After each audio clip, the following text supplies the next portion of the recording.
I don't even know how to go about spoiling this book. I'm like, where do you start? If only we could take our love of reading to a new level.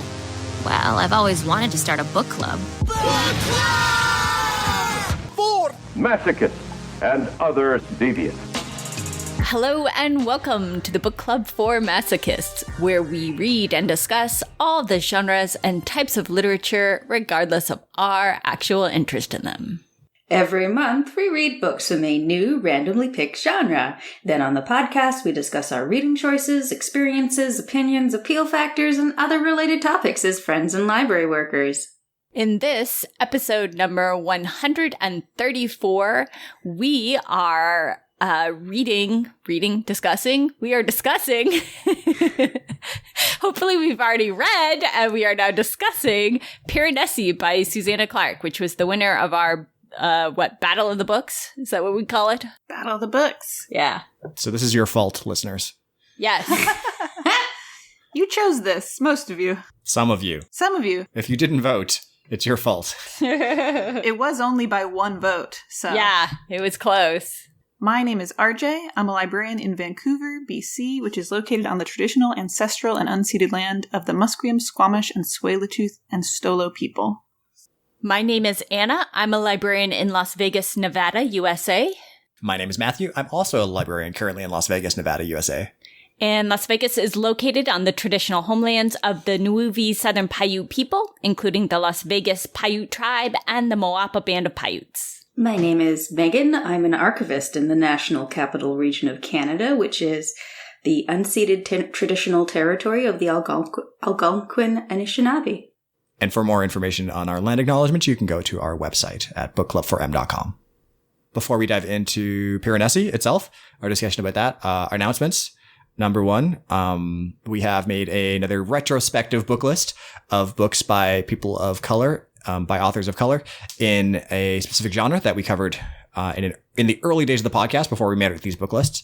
And so this month's retrospective book list is self-help books by authors of color. Help. Self-help books. Not that. So you can find that on our website or in the show notes to this episode. Announcement number 2 is we did a transcript of our last episode, our episode about flash fiction.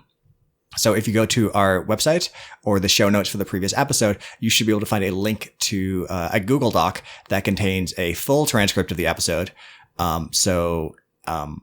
If you find that interesting, take a look. If you have suggestions for how we can make a transcript more accessible, please let us know about that as well. It is our first time doing one for the show. It took us a lot of effort and time to do it. If you would like us to keep making them, please let us know. And if you have tips or advice on how to do it, please let us know about that as well. And finally, we launched a bookshop.org storefront page. Bookshop.org is a site that is hoping to support bookshops and not Amazon. But also, influencers can set up their own storefronts and things like influencers, which I guess is where we fall. Yeah, I was going to say. So currently, there's only one book in our bookshop, which is Piranesi by Susanna Clarke. And so if you haven't read the book yet, you can go to that shop, and there'll be a link in the show notes to that, and you buy it, and we will get a small percentage of the money, which we will put towards things like hosting costs or potentially transcript cost as well. I think that covers everything. Yeah. That's all the announcements. It's been a while since we've had so many. Mm-hmm. I don't know. I always feel like we have a bunch. I don't know. Okay. Piranesi, Susanna Clarke, came out last year. Susanna Clarke, for those unfamiliar with her as an author, has written one novel before this, which was Jonathan Strange and Mr. Norrell, which was a tome of a book. I can't remember exactly how long it is, but it's hundreds and hundreds. It's very long.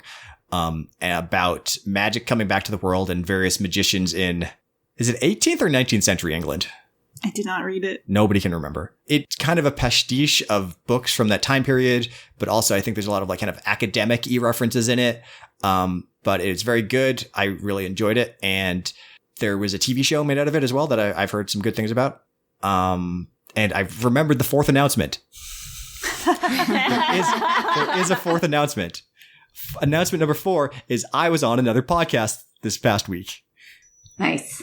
It is called, I can't remember the name of it. I'll edit that in later. It was a last minute thing, so I didn't realize until like an hour before that I was going to be on this podcast. It was done by a library. And so you can listen to me talk about some books on that one if you want to check it out. There'll be a link in the show notes. There's also a video. There's a video for it. So it was live streamed through video as well. So you can look at me talking and drinking tea, I guess. So Jonathan Strange and Mr. Norrell was very good, but then the author did not publish another book for a very long time. And she was working on Jonathan Strange and Mr. Norrell for like a decade, I believe, before it finally came out. There's a book of short stories set in the same world that came out as well. And I did not realize, I'd heard that there was an illness or health problems involved with it, but I didn't know what it was until I looked it up for this podcast, this episode, which was that, she has chronic fatigue syndrome. And so find it very hard to write. And she'd been working on a sequel to Jonathan Strange and Mr. Norrell, but was like, you know what? Too many characters. Too much work. And so decided to write this book instead, which is like characters? I think it's a spoiler to to specify how many characters there are. Oh, okay. I guess we're in spoilers. Okay. I will edit that out. Which has a much more limited set of characters. Mm-hmm. Yes. And is shorter overall. Did we properly clarify what this episode is? You mean, did we specify that once a year we decide to all read the same book because the rest of our book club is us reading different books? And so one time a year we all read the same book, and this is our 3rd? 4th. This is the 4th time we've done it. Okay. Usually we read a different genre every month and discuss books in that genre. And we've done everything from self-help to cyberpunk. So a very broad swathe of things. Once a year we read the same book. There's links in the show notes to the previous times we've done this. And this year's Piranesi. Someone else talk, please. Yeah, listeners voted and they chose Piranesi. It was Matthew's pick in the Battle of the Books. And hopefully one that he enjoyed. Yes, we all suggested a book and then listeners voted on it. Mm-hmm. Yes. Listeners chose this by only one vote, but choose it they did. And should we get into talking about what the book is about, or does anyone have any other background or information about the book that's not related to the plot? Is RJ the only person who has not read anything by Susanna Clarke before? I have started Susanna Clarke's other book before, but I have never finished it. Mm-hmm. It's 1,000 pages. Yeah. When I was about, probably 16 or 17, maybe a little older, I don't know, but I was still a very young adult, and my aunt loaned me that book for 3 or 4 years, and I did not get around to reading it, probably because it is 1,000 pages long, and I would just look at it and be like, no, not today. That's because that's not a one day. It's like, no, not today and for the next month. However, this book, much shorter, and I read it in one day. I did. I read the whole thing in one day, which actually was very interesting for me. It made me have a realization of how often for this book club I am reading things that I have no interest in reading. And mm-hmm. Yep. For once, I was actually interested in reading this, and I enjoyed it, and so I genuinely sat down and read it in a day. It took me 2 days. You mean you can read for fun? What? This one really felt so easy, and I was pleased with myself after I finished. I was like, oh, I got that done so early. Yes. But that's what happens when you read books for enjoyment. Yep. I'm sorry that this podcast has ruined reading for all of us. Yeah. This is so funny because this is we're all about talking about different types of, books, different genres of all different kinds that appeal to different people for different reasons. And there's a lot of it's all about the appeal for people of different types of books, and yet we're constantly reading things that don't appeal to us. It's the foundation of what we're doing. So I feel like it is the most distorted way to go about doing that. Yeah. I feel like there's probably a lot of books that we like doing genres the way that we do, that we sort of rule out for ourselves. Yes. Like this book, I don't know. I can't imagine which genre, like from our big list of genres, I would think, oh yeah, this is a good book for that genre. Oh yeah. Is haunted house a genre? Maybe, yeah. Spooky house books. I guess if we have just like general fantasy, that is like broad enough that this would come up. But then it's like there are so many other books that are possible for that I don't know that I would land on this one. Yeah, that's a really good thing. I don't know what I would if I would have ever read this book for the podcast without this specific episode. Yep. Mm-hmm. Maybe we should try and do that more often when we pitch books. Yeah, I was just thinking that's a good thing to have in mind for next year when we're picking our book battle books, is which ones are not genre clear. I like that. Is it time to go into spoiler territory, or do we give a brief plot description before we go into spoilers? Yeah, let's try to give a spoiler-free brief summary, and then get into more details, because I think this is a book that is hard to talk about without getting into spoilers, but I also went in with very, very, like with no spoilers and with very little information in general, just like that Matthew said it was about a big spooky house with a bunch of statues in it. Yep. And I was like, cool, great. And that was a great experience. I recommend it. It's been so long since I've done that. I also wish that I had been able to do that. When I had to do research to pitch the book for this podcast. Oh, right. I spoiled multiple things for myself from reading reviews. Oh, no. Which was kind of upsetting. So it is also epistolary. So it's told as a series of journal entries. Mm-hmm. I think is the other thing that I can note. It's a spooky house. There's one main character who lives in the house. It goes on forever. The house, not the book. Yes, the book is very short. The book is very short. The house is infinite. Or seemingly infinite, at least. Yeah. And I feel that's about all we could say without spoiling stuff. Yeah, I guess I wanted to say something that was sort of spoiler light before we get into like heavy spoilers, because I wanted to note that sometimes I think even just saying like, oh, there's so much to spoil, is itself like a spoil. Like if you go into something, it's sort of a different experience knowing there's a twist coming than like not knowing that you should brace for something big to be revealed. But I think in this case, like if you are a critical reader, like at all, I think you know that something is amiss almost immediately, like from the first journal entry, because there's this big spooky house and it's all that exists and all that has ever existed. And it's, seemingly infinitely large. And also we have our protagonist, and then there's one other person called the Other, who he sometimes sees and talks to. And he knows there's been a total of 15 people in the house, and there's just those 15 people. The rest of them are dead. It's just those two, and they're the only people in this infinitely large house. So right away in the first journal entry, I was like, okay, so where did he learn to read and write? How does he know some of these words that have no referent in this big house? Yeah.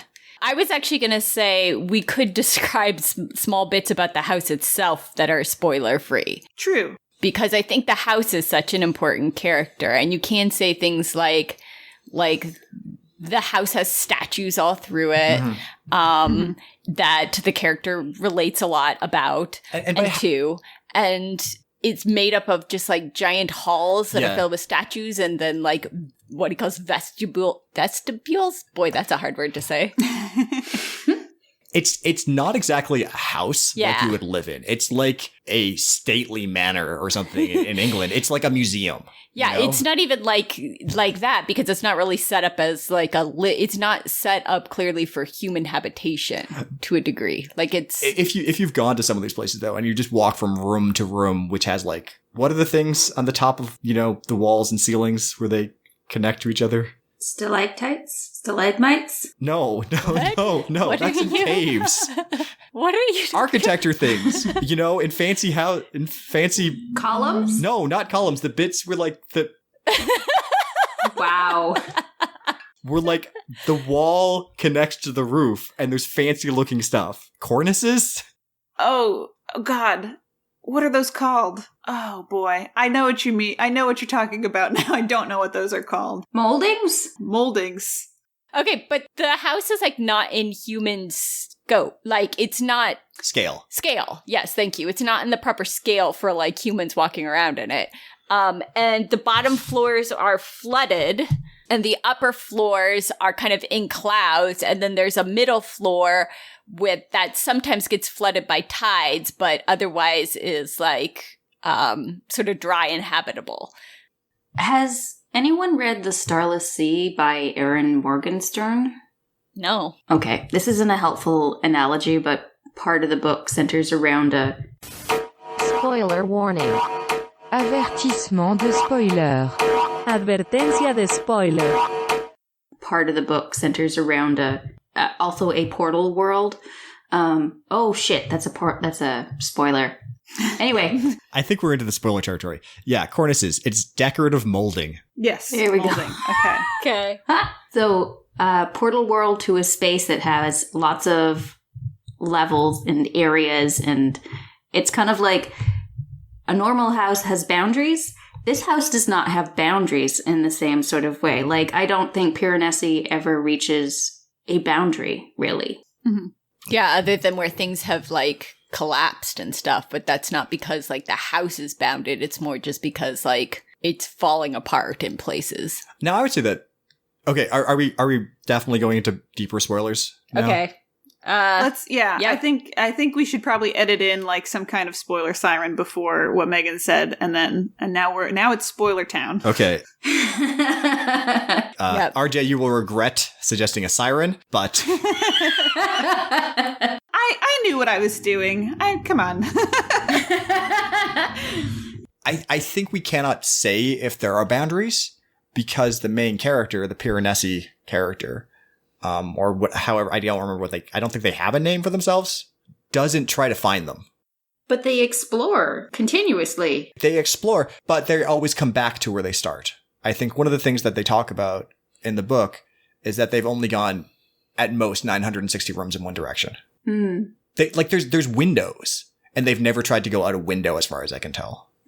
Yeah, and he refers to like the very far halls, so like places that he hasn't explored, and I got the impression that he doesn't explore that far because he like has this survival routine set up where he needs to like, you know, be here to catch fish and you know, dry out seaweed in order to make nets and whatever. I would say it also relates to the one other person that he knows exists. Yes. So he talks about having to meet with this person on a regular basis, and therefore, like, you have to be close enough to do that.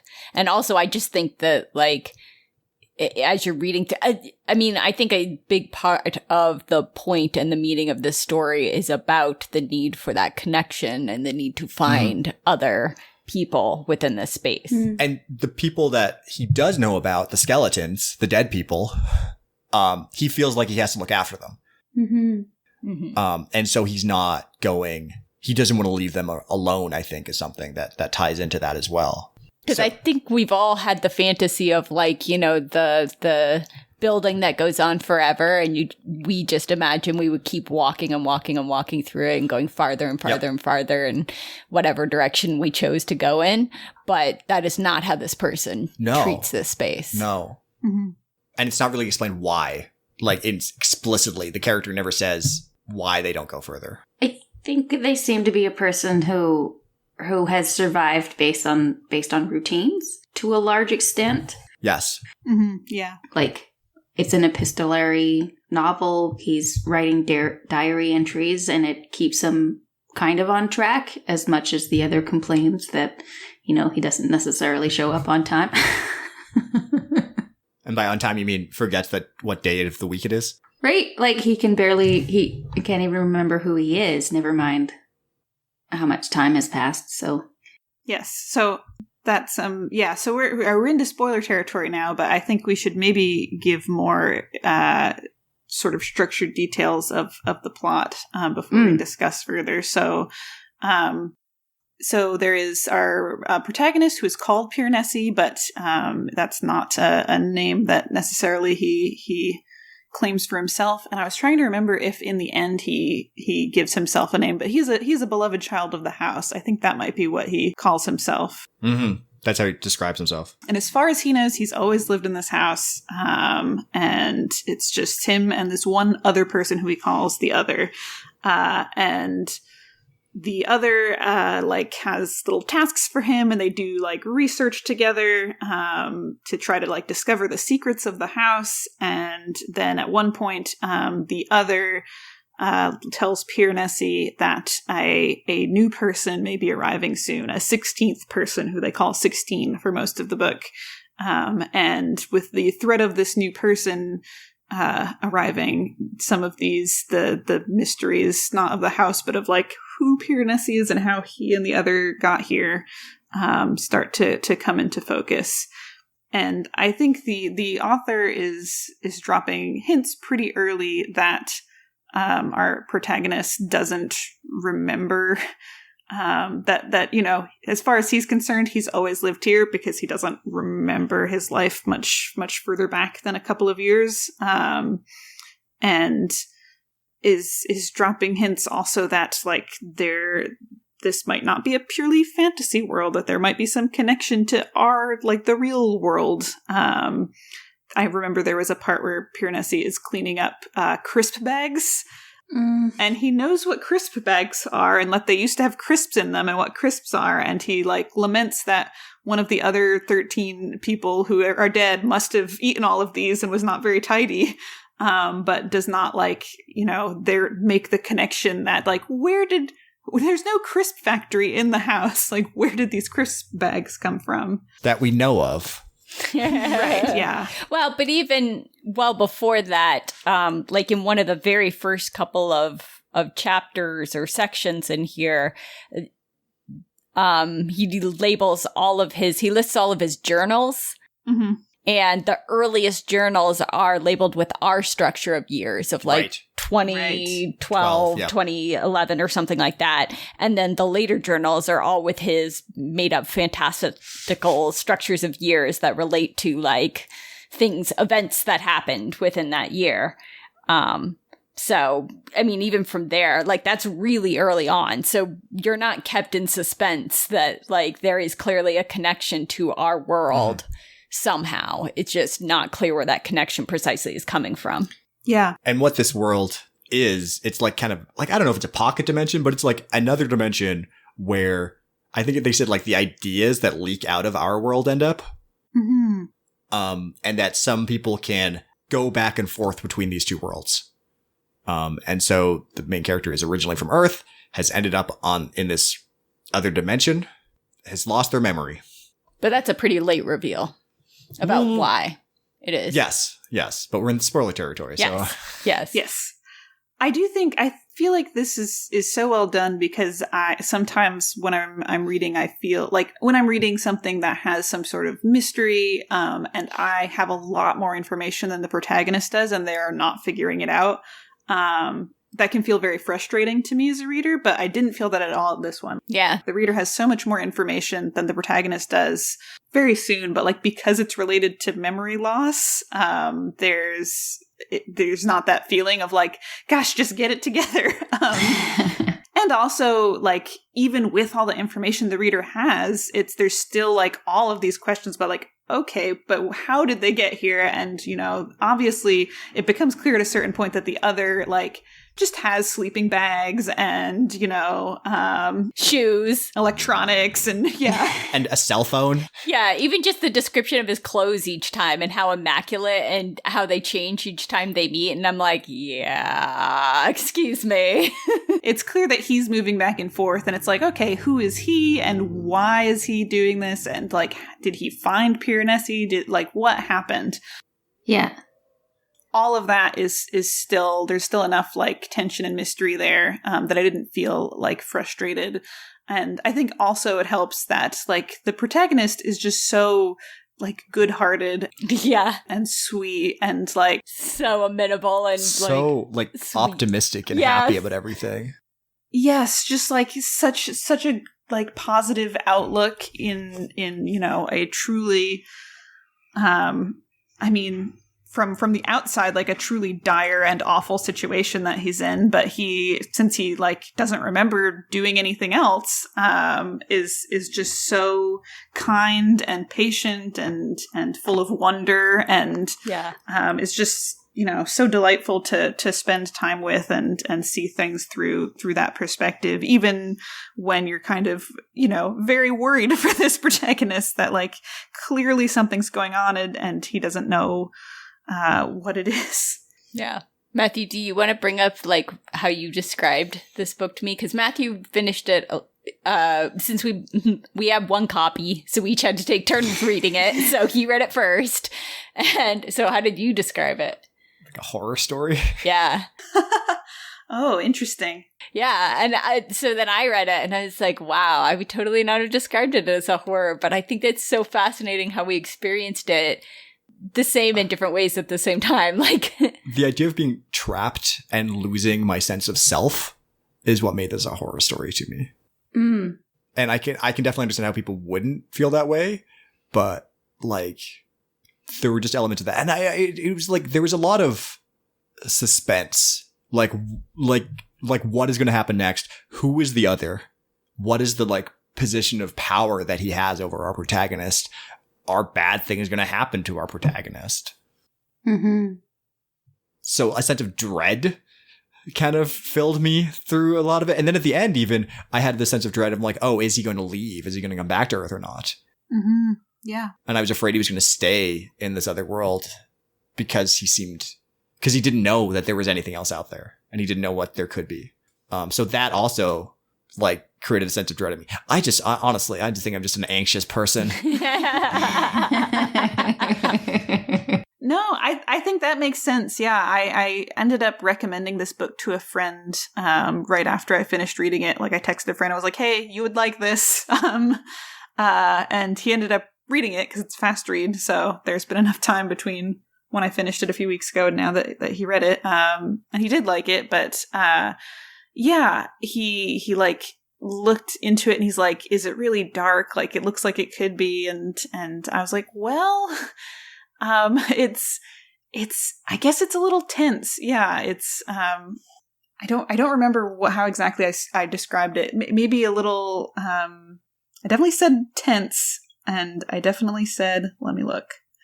I think it's like not just the memory loss, it's the sense of just loss of self. Mm-hmm. Mm-hmm. Like the main character is not who they used to be, and seems to have very little connection with who they used to be. And so like this loss of self, like this replacement of personality, is something that distresses me. Yeah. Yeah. Foreboding was the other word I used. Yeah. Yeah. So I will admit one thing I did, and this is very common for me. This is a admission of like being a bad reader. Did you skip forward? I did. Oh. Yeah. Oh my gosh. Yeah. So at some point or another, I was like, this is making me anxious, and I just want to know that, at some point I'm like, I know he's in another world or dimension or something, and there is our Earth out there somewhere to some degree. Does he go back at the very end? And so I just went back just enough to figure out whether or not he did.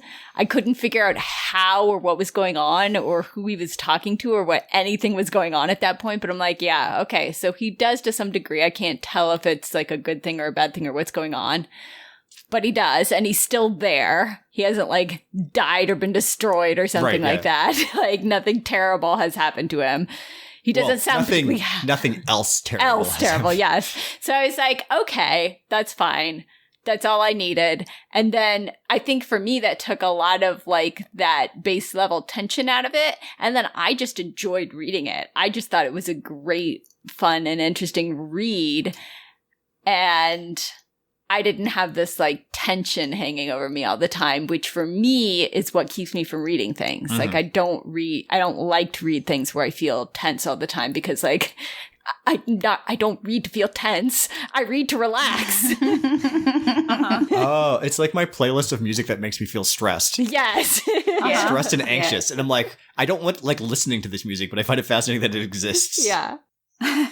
One of the things I wanted to add to the conversation about the loss of self is after I read this, I read a book called Resistance is Futile, The Life and Death and Life of Julie Lalonde. And it's a memoir about a woman who experiences a stalker for 10 years, until the stalker dies.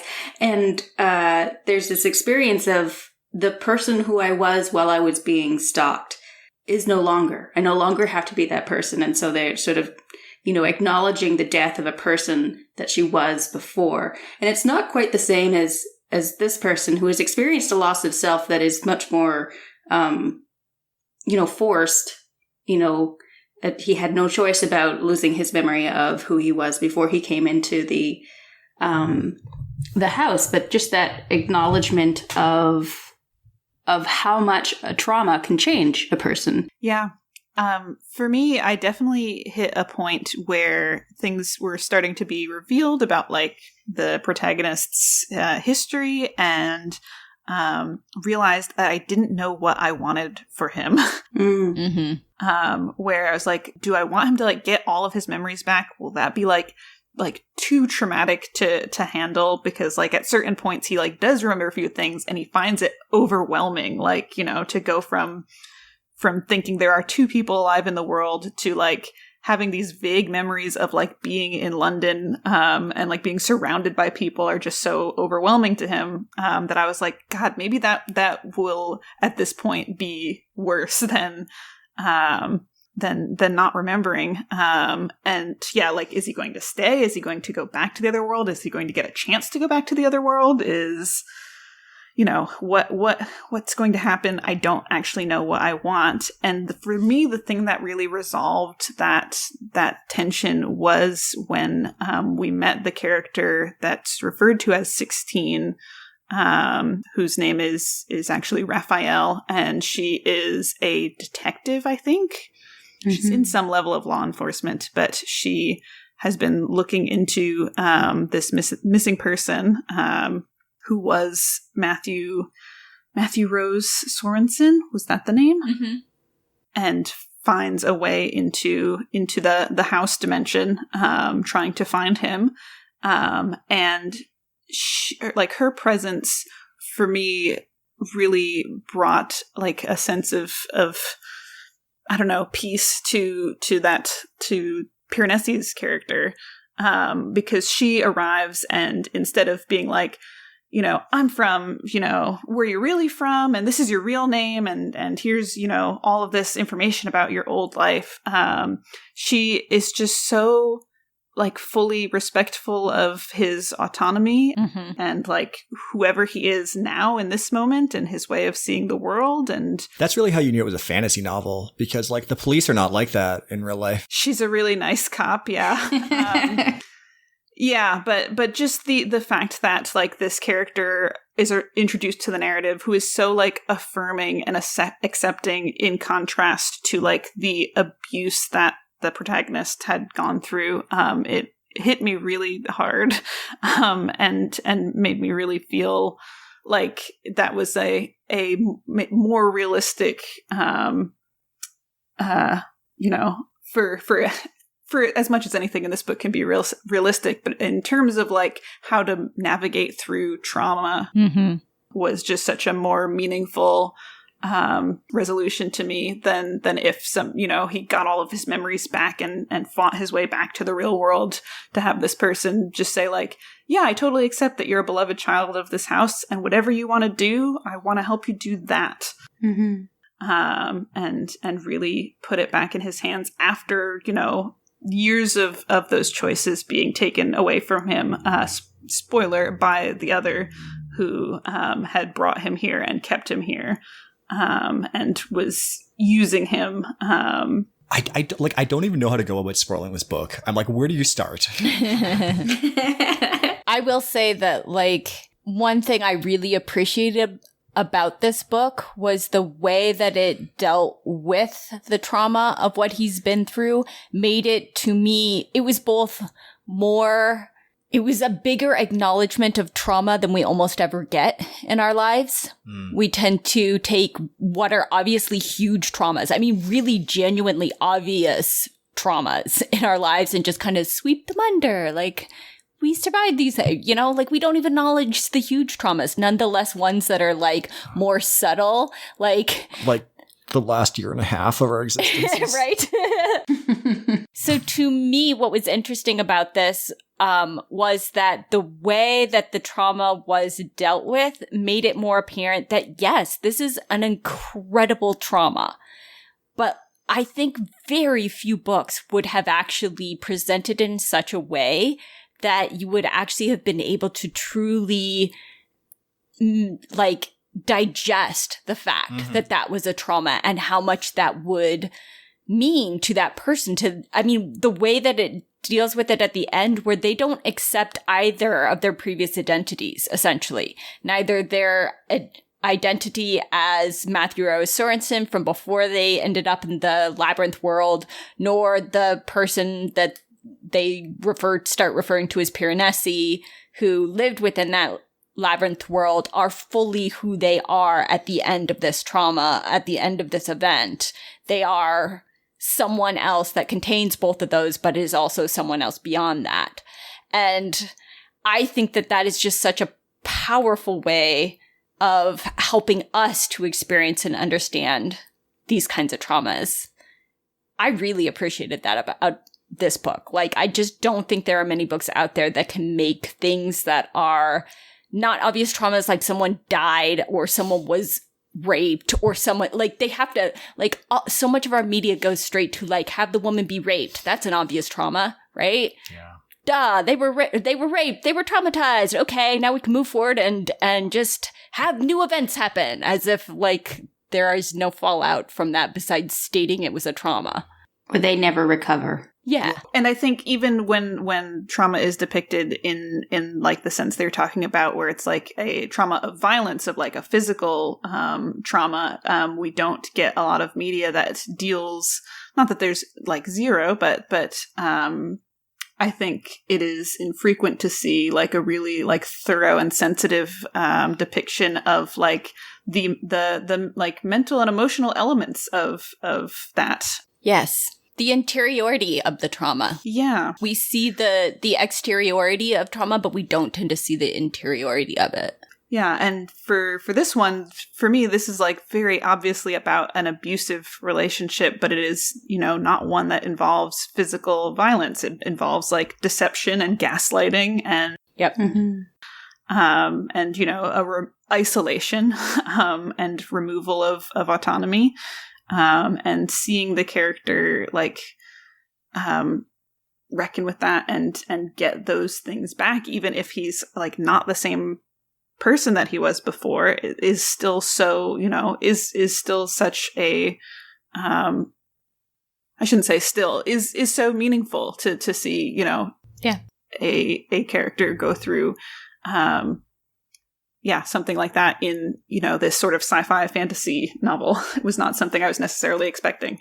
And it's like the relationship between Piranesi and the other is not the only traumatic and abusive relationship within this book. Because when we find out more about this world and about how it was like, this dimension was like discovered by this academic and like this academic's cultish followers, and the academic's relationships to whatever the other people involved with that, like the woman that he had who he's like, you need to cut off connection with your family, or the person that he basically kidnapped and held hostage in the dimension and in his own house, who later returned at the very end of the story, still clearly like decades later dealing with those traumatic events of being held hostage, and like feeling like your memories were unreliable. After reading the book in preparation for our discussion today, I went to see if there were any book club like questions that have been put out there for it, and I found one that I started reading through, and it actually, like, I was like, this is actively making this book worse for me. Because these questions so completely like do not understand the point of this book. They're asking about the kinds of things that you get asked in terrible English classes in high school. Like, how does this character compare to this character? Why would they have done this way? Or like stuff like that. And I was like, holy crap. No wonder we all come out of our high school English classes hating books, literature and books. Like, these are terrible questions. Oh my goodness. There is so much more meaningful stuff to talk about in here than like comparing these two characters. Like, just not important. What I thought was funny was I looked up some discussions after I finished it, and some people were saying how they didn't think the fantasy world existed and that it was all in his head. And I'm just like, that's so boring. Yeah. The other dimension is much more interesting. And you are clearly not someone that enjoys reading books about other dimensions. Yeah.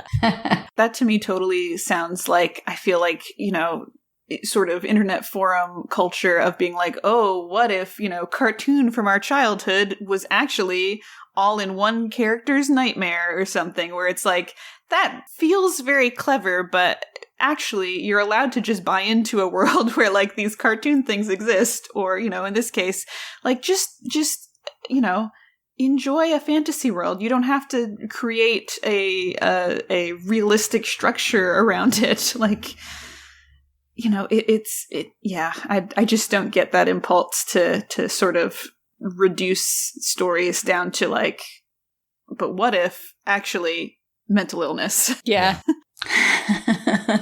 not alternate dimensions and, you know, statues made out of like the energy that flows through us, you know, throughout time, or what the fuck ever philosophical explanation is given for why this pocket dimension exists.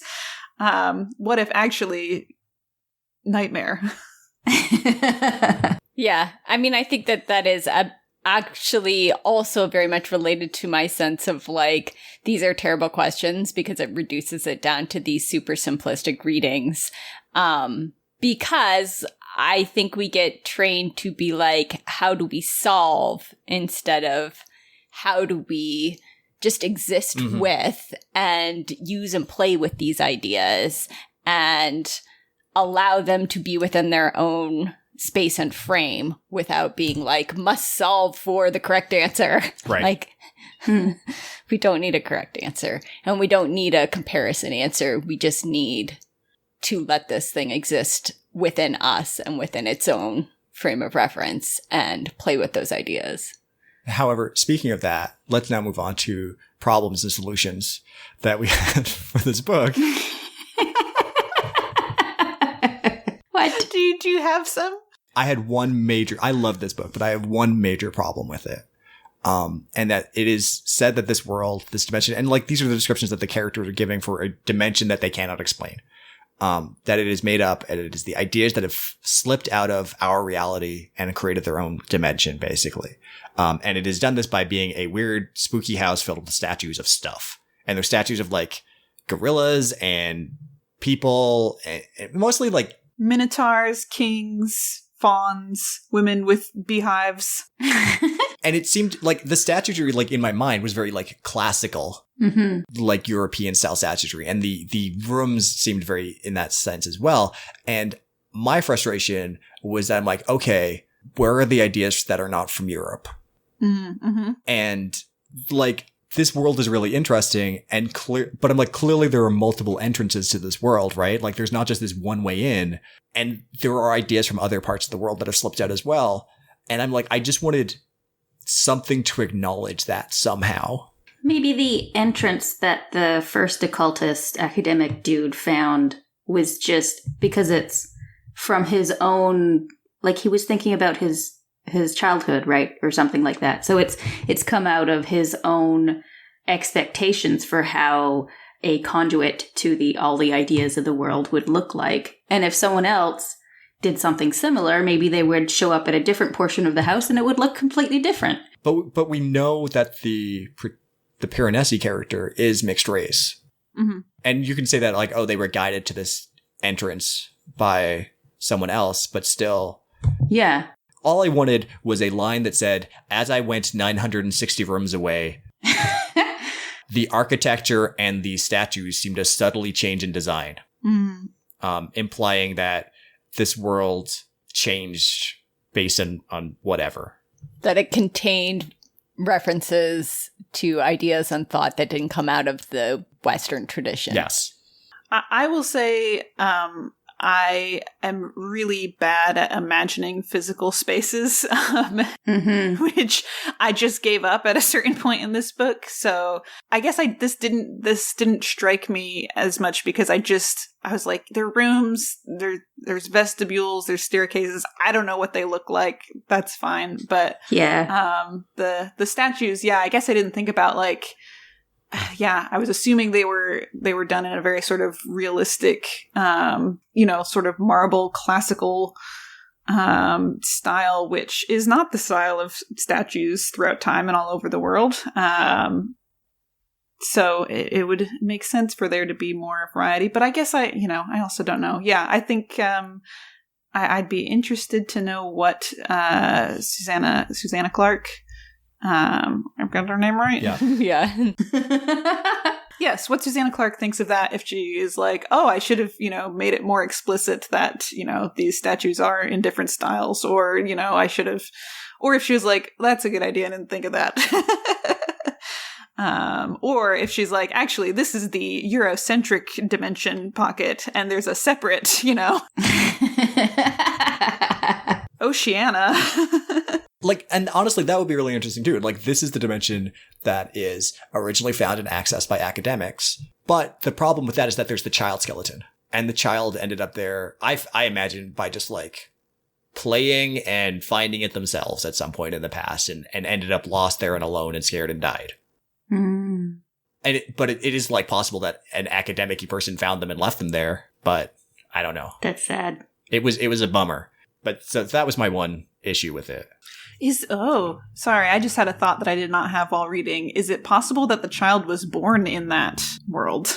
Oh. That two of the other people who were trapped there, like, lived there long enough to... Well, didn't he say that he found a lot of the skeletons in the same place? And so that made me wonder as well, like, how was this like an expedition? I would love to have a book that is just like found documents about this world, and it is like journal entries and news entries and like whatever it is about how people from various points throughout history have found this space. I've got a pitch for you, Matthew. Yes. Which in talking to the friend that I recommended this to, who is a game developer, we're talking about how this book would be as a video game, and like we sort of mapped it out. That would be this procedurally generated house. You start in one room. You don't have any memories. You're just walking around. And after you explore like X number of floors, then the patterns of the tides are locked in, and those start coming in and out. And you can walk up to statues and observe them. You've got this very limited inventory. There's a bunch of environmental storytelling via like writing on the walls, and he at one point was like, yeah, I don't know if the plot would really work well for a video game. I was like, are you kidding? You like distract a bird to collect journal scraps? That is so video game. Well, honestly, it's very video game as well. Like, so many video games, you are starting in a world as a protagonist, and you don't have the protagonist memories. Yeah. But you have like, how like the world, a world works. And then you're just wandering around these spaces. So it can be seen as very video gamey in a way, which is a really kind of strange, because I'm sure Susanna Clark did not be like, I'm going to create a first-person shooter novel. And I've definitely played games where you find your own diary entries. Yeah, definitely. Oh yeah, absolutely. Like there's like a lot of it's like a walking simulator even, like you walk around and you discover journal entries and things, and there's a mystery and you're not really sure what's going on. Yeah, it's like it's a puzzle sort of game. Did not have a more specific genre to say than that. Yeah.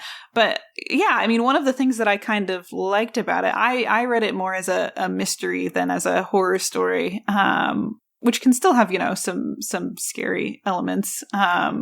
And I like that it was kind of, that you were kind of puzzling things out. And certainly like finding your own journal scraps and putting a story together feels very video gamey. Mm-hmm.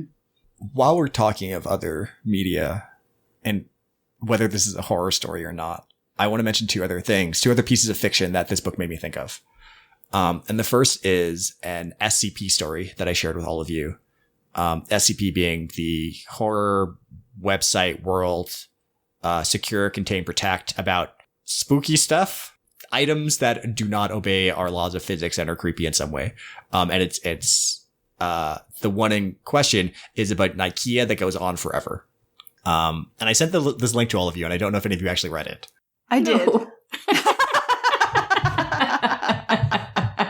And it's about this guy that walks into an IKEA and gets lost, and it's just like, oh, it just goes on forever. And then it finds other communities and people that live there. And also there's monsters. So it is much more explicitly a horror story. And it is also told through journal entries, I believe, which is kind of a funny thing. So that's one infinite space story. And the other one is Blame, the comic by Tsutomu Nihei, which I reread the first volume of last night in preparation for this, which is about a guy wandering around bizarre architecture that goes on forever, seemingly, and like occasionally encounters people and he asks them questions and they don't even understand what he's talking about. And you don't know what's going on, and people are like, yeah, we don't even know what's in that direction. We have no idea. But there's still clearly like sort of technology and stuff. And you have no idea where the main character came from at the beginning. And he's just the wanderer, you know? So those are two other things. And Blame, I think, also really, when you're reading the comic, there are scenes that really bring to mind the art by the original Piranesi artist, who this book is named after, which are those like prints of like bizarre architectural, massive structures from the inside that don't really make sense. And I'm sure if we're like inspired by like fever dream nightmares or something, I think. Yes. It like Blame is like, what if a million people went into the space and then you came back 1,000 years later? So can I ask a question for you all? Why do you think the main character was written to be so sweet and lovely? They were just a lovely human being. Why were they written to be such a lovely person? I feel like like as a piece of literature, I think it was so that you loved this character and wanted good things for them. And I think insofar as the logic of the story, there was that other character, poor Billy something, who had also kind of been held hostage and spent several years in the house, and came back and talked about like this beautiful house and how much he loved it there, and seemed to have undergone like a transformation of self similar to what the protagonist experienced. And big spoilers at the end, these two characters meet, and that like really heartwarmed me. I think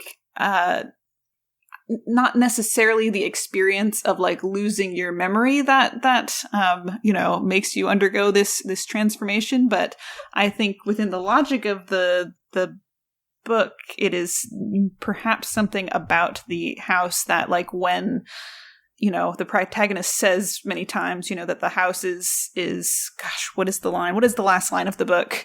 The beauty of the house is immeasurable, its kindness infinite. There's a bunch of capitals there as well. Yes, that is actually something else we can talk about. But yes. I think also, Anna, like if the main character wasn't so agreeable, the plot couldn't have gotten to where it is, because the other is such an asshole. Like, and even if you're not even as readers, we don't know what's going on, but we know the other is an asshole.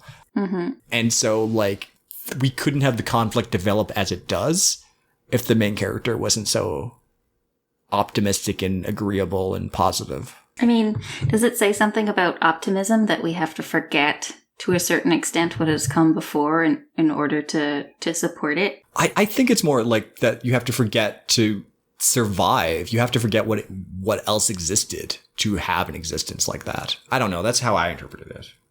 I don't know, because for me, I was going to mention that the piece of media that I thought of when I finished this book, but only in one very specific way, was Dr. Rosewater, or Mr. Rosewater, which Kurt Vonnegut. God bless you. God bless you, Mr. Rosewater. Yes. Thank you. In that, like, the very last line, like, hit me really hard and, like, changed changed my like whole mood upon finishing that last sentence, because the last sentence is that the beauty of the house is immeasurable and its generosity infinite, something like that. You just said it. Kindness, but yes. Kindness is infinite. And the protagonist is saying that line after returning to the real world, and after this last journal entry is just reflecting on some like lovely details of like a walk through a park, and then like seeing some lanterns on a patio, and observing these details in the real world, which he is now living in, but then finishes those observations of the real world with this statement that the beauty of the house is immeasurable, and for that he is not talking about the literal house dimension. He is talking about like the whole world as if it is the house, which his whole world was before, but I did not interpret it that way. Oh, okay. No, that is how I saw it, because he is looking at like there's kids running by with a flute, and he's like, those remind me of this statue, and he sees this man, and he's like, I know this man. There's a statue of him in the house, and then he sees these lanterns like dancing on a line above a patio, and says the beauty of the house is immeasurable, but he's talking about like our world. Oh, yeah. So he's seeing it as like an extension of the house. Yeah, and for me, that was so huge, that it is this character that was able to choose if he wanted to live in like the real world and all of its complications. And he talks about, how complicated his life is in the real world compared to like the house, which was, while like very isolated, was in some ways like a quote unquote paradise. No. Well, I mean, but for him, for the other character that spent years there, like mm-hmm. they want to go back, and they feel connected to it, and but yeah, he had the ability to choose if he wanted to live in the world or to like keep this simple lifestyle where he doesn't have all of these memories, and he chose the world, and he kept that perspective. Mm-hmm. Was the thing that really hit me, that he could have shut the world out and kept this sort of sweet, innocent, whatever you want to call it, perspective, but he both chose the complications and kept that outlook. Beautiful story. I clearly interpreted part of this story differently than you did. Where when our main character goes and visits the other person who had spent time in this world, in the house, mm-hmm. and offers them the chance to go back, I interpreted that as the other person finally being vindicated that their memories were not false. That's true too, yeah. It was like saying, no, you're not, those are not false memories. Yeah. Like you actually did experience this traumatic event, and it was just someone basically supporting them in that way. I think my interpretation was a little closer to RJ's, because that person actually did want to stay and asked to be able to stay in that space. And also because Raphael wants to keeps visiting that space, even without the person who is no longer Piranesi. Mm-hmm. Raphael goes back repeatedly to visit that space specifically. And they describe it specifically because feels like she might find something there that she needs, and that there's a silence to that place that's really important. And I think that is what I think is interesting, is as much as this is a description of an experience of a traumatic event, it's also about a place in which somebody found great strength and peace and purpose during that, and was able to get through this experience through that that strength and peace and purpose within that place that they found for themselves. They found a lot of meaning within that space. It just, in the end, isn't enough because it's alone, because it's isolated.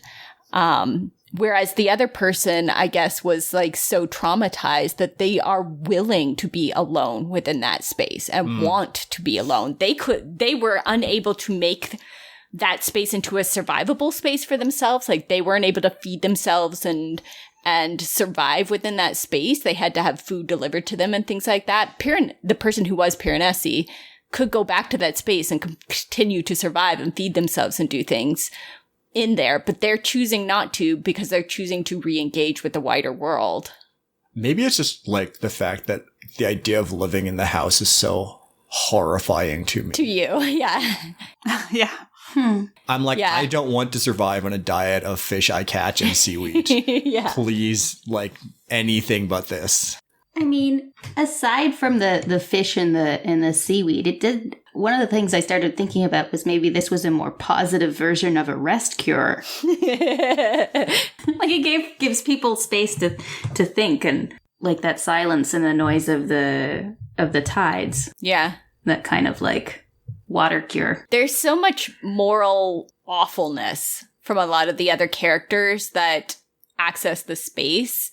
Like in terms of who are able to get to that space, like Raphael, no, and the other person who is forcibly brought there, no. But like so many of the other characters are really morally terrible.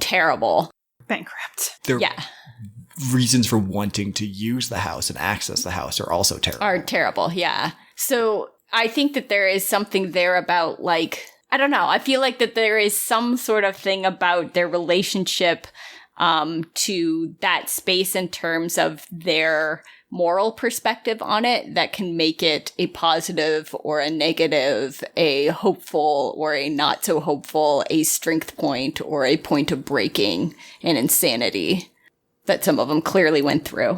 I don't know exactly, but I agree closer with you, RJ, about what the end meaning felt like for me.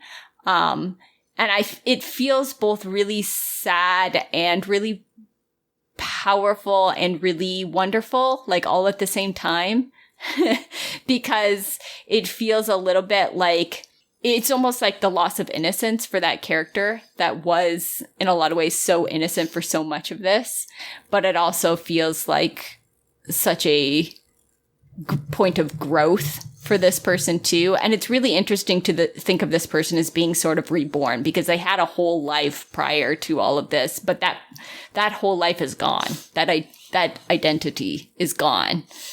And now they're being reborn into the world as a new person with that previous set of experiences to some degree, but also just like this other set of experiences from the no longer Piranesi, from the Piranesi side of themselves, and how they're integrating all of this together. For such a short book, there's so much to talk about. Yeah. It is dense, but short. It's just really well written as well. I know. But it's not dense also. Like, it's easy to read. It's very easy to read. Actually, super fast read, very easy to read, very enjoyable to read. Like, I wholeheartedly recommend this book. I really enjoyed it. Mm-hmm. I hope if you're at this part of the podcast that you have already read it. Yes. I hope so too. Or honestly, even if you haven't, like it's worth, even if you now feel you know the entire plot, I think it's worth reading just because Susanna Clark is a really good writer, you know? And so like the word choices and the way she describes everything is really well done. Yeah. Mm-hmm. I totally agree. I think that even if you, as much as it is better to go into this book without having any spoilers, even if you did have it all spoiled, I still think you could get a lot out of reading the book itself. Because the way it's written is actually really interesting. Like the way that the journal entries are done and how they're labeled and how they are used, that labeling and that structure is used to build the world and build the meaning that this character is given to this world. Like it's just that, that's one of the things I was going to comment on is Matthew noted that final line has some odd capitalizations in it. That's something that's throughout the book, isn't it? It's throughout the whole book, yeah. There's all sorts of capitalizations of words that we wouldn't capitalize, but it's because of how this central character understands their world and the meaning that they place in their world. And I think it's just a very so much about this book is just very interesting, and it's how it's structurally written in that really is a big part of how you come to understand the meaning of the book is by seeing the way it is written. Like, I don't think it would be as good. I think it would be fine as an audiobook, but I think you would miss things. Yeah. Yeah, for sure. Any closing comments? 5 stars. Would recommend. 5 stars would recommend. Even with as many spoilers as we gave, and we gave quite a few, there's still like lots of great moments. Oh yeah, in this that we haven't talked about. So totally, go read it. Yep. Also, 5 stars would recommend. Yep, 5 stars would recommend. We did it. We read a book we all liked. Yay! Honestly, discussing a book this in depth is kind of exhausting. I'm glad we don't do this every month. Thanks for listening to this episode of the Book Club for Masochist. Find us on Apple Podcasts, Stitcher, Google Podcasts, and Spotify. Like, rate, subscribe, and leave us a positive review so other people who might like this podcast can find us. Or if you're leaving a negative review, at least compare me to Judge Dredd again. That was really funny. For all of our URLs and social media accounts, the 4 in our name is the numeral.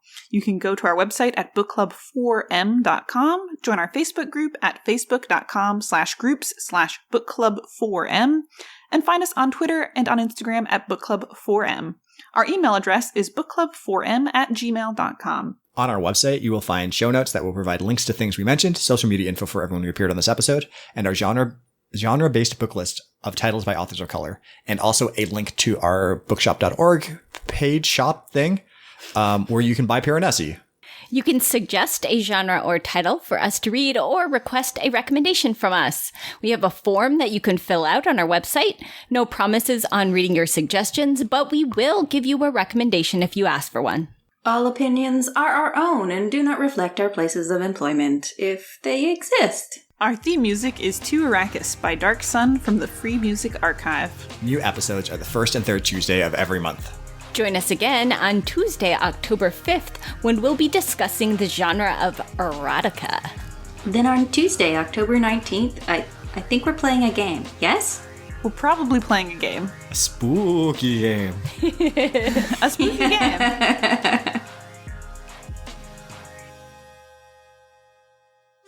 Can I just comment real quick that, like, I had the realization when you were reading off the section about the 4 in our websites is a numeral, that I literally, for a moment, I had the thought of, like, what else would it be? It's the number 4. Of course it's 4. Like, oh, like, you mean not spelled out like F-O-U-R? Or like, and then I was like, oh my God, Anna. Anna, you were thinking that we named the podcast Book Club, for Masochists. Yes, exactly. Oh, yeah. We're 4 masochists. That's us. Never considered it that way. But that is also true, isn't it? That's exactly it. Hello and welcome to the Book Club for Masochists, where we read and discuss all the genres and types of literature, regardless of our actual I almost made it. I think the fact that you're trying to read this is the problem. You've memorized this. I know. The problem is that I've memorized it. Well, I'm going to wait for this car to go by. Vroom, vroom, vroom, vroom, vroom, vroom. Vroom, vroom, vroom. There's so many cat meows in this one, and I'm sorry.